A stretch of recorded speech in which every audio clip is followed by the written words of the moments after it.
Hi, my name is John Kelly, and I'm a trucking accident lawyer based out of Phoenix, Arizona. I handle trucking accident cases wherever they may be, and I want to talk to you today about what 18-wheeler accidents are worth. So these large semi-trucks with 18 wheels have very complicated systems in place for how they drive and what they do on the roads and how they're regulated. So trucking accidents can be actually very complicated cases.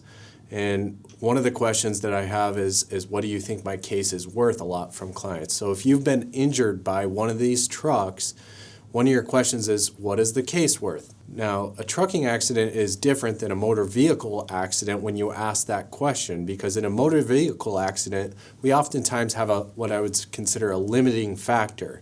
Commercial vehicles have commercial policies. Typical autos are going to have limits in their policies that they would pay, so it may be $100,000. When we're talking about 18-wheelers, they're going to have commercial insurance policies that sometimes are $1 million, sometimes are $5 million. I've even seen upwards of $20, $30, $100 million in corporations' policies. So the question about what your case is worth is really dependent on your injuries.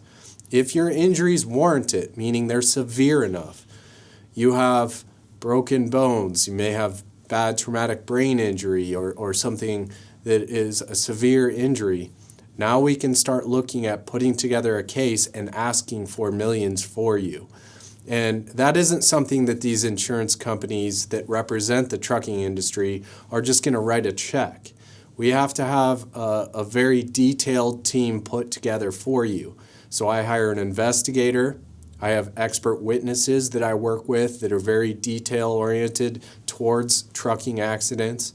And I have litigation paralegals and other attorneys in the firm that I team up with. And sometimes if the accident happens and there's a product that failed, like a tire exploded, there may be a products liability claim. And that might be a product that was manufactured in another state.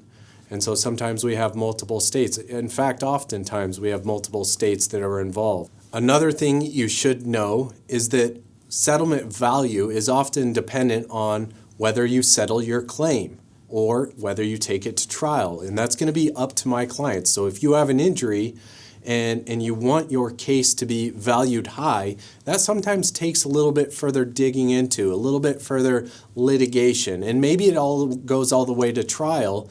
And your claim at that point may be worth a lot more than it was if we were to decide to settle the claim within the first year of the accident. And that's going to be something that my client, you would have as a decision point. And so we can go through the fact pattern and decide, is this a case for trial? Do we think we're going to get multiples of value if we actually litigate it further and get closer and closer, and maybe even to a jury trial where a jury of your peers decide what the case is worth? Now, there's some risk factors in letting a jury decide, so that's got to be on the table as what we talk about as part of your considerations for whether a case gets settled early or if it goes all the way to trial. Again, if you would like to talk over this kind of case with me and sit down with my team to discuss a strategy on your case, please reach out to us at 602-283-4122.